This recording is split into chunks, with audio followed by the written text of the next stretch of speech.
Sa Enero na raw sisimulan ang debate ng mababang kapulungan kaugnay ng death penalty. Hindi na kasi sapat ang oras dahil magre-recess na ang Kongreso simula sa Huwebes. Pero ngayon pa lang, nakukuha na ang pulso ng mga mambabatas dito. Sa ugnayan sa batasan, 3 sa 4 na humarap na kongresista ang pabor sa death penalty. I for one support for death penalty for heinous crime. Okay. In fact, this question has been asked from me already last Friday, I think. And I'm not speaking on the part of the education sector, but on my point of view or personal point of view. Yes, but only for heinous crime like rape, carnappings, kidnappings, and drugs. Personally, favor ako sa reimposition ng death penalty. Sa kadahilanan na kung hindi man ito deterrent sa crime, okay? Maging ito kasi yung isang dahilan para makaiwas gumawa ng mga krimen na talaga namang kumbaga sabi nga ni Congresswoman Cortuna kanina, yung heinous crimes.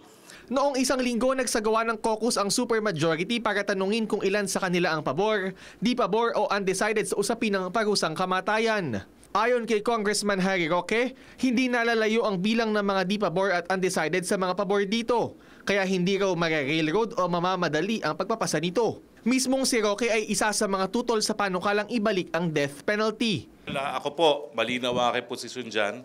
Tutol po ako sa death penalty hanggang hindi po natin nariripaso ang ating criminal justice system.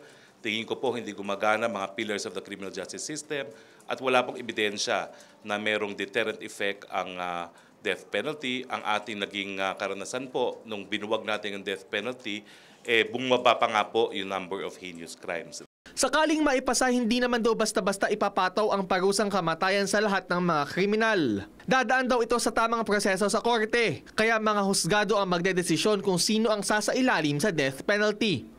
One of the major things that we will be doing in Congress is to hihimayin po namin dito sa Congress. Ano ba ang dapat pwedeng i-prescribe, kung saan pwede i-prescribe ang death penalty?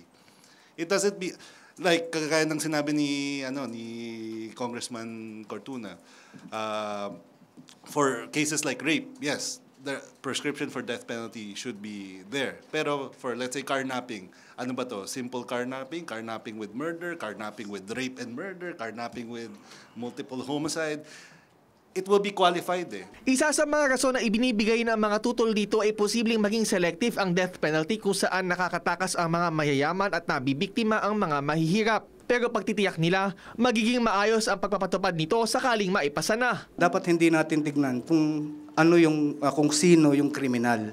Dapat ang tignan natin kung ano ba yung krimen na nagawa.